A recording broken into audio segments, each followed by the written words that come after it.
It's never really been stylish or in vogue to be from rural America.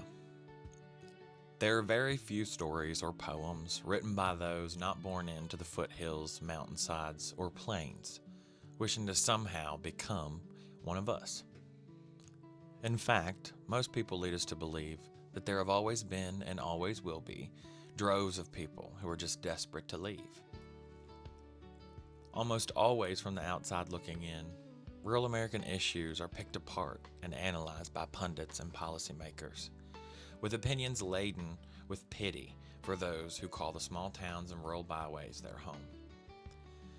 The world tends to take us for simple, for ignorant, for people who've been dealt a bad hand from which they need to escape.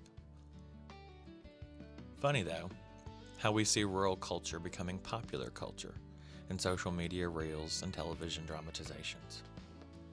All of a sudden, they like how we dance, the clothes we wear, the way we talk, the music we make, and our slower way of living. Strange how for so many decades we were the poor and backward souls who needed saving. Now all those same people desire nothing more than a slice of our countryside so that they might escape the hustle and the bustle of urban life. How often in all of this do we get the chance to tell our story our way? The one written by farmers and coal miners and rail workers and Depression-era lifestyles. The one where we're the experts, ask for our thoughts and priorities, rather than having them projected onto us by those in ivory towers in faraway lands. The answer is almost never, until now. Cut a Trail is a program dedicated to recognizing, discussing, and amplifying rural communities across the country. Why? Because hill people don't stop walking when the path comes to an end. Instead, they cut a trail and move forward with grit and determination.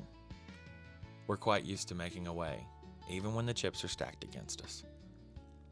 Join me, your grateful host, on this journey to share the best examples of rural community building that we can find, elevating the voices of changemakers, trailblazers, and good neighbors throughout the hollers and hills of rural America, all making positive impacts on the people and places around them, all cutting a trail where there once was nothing.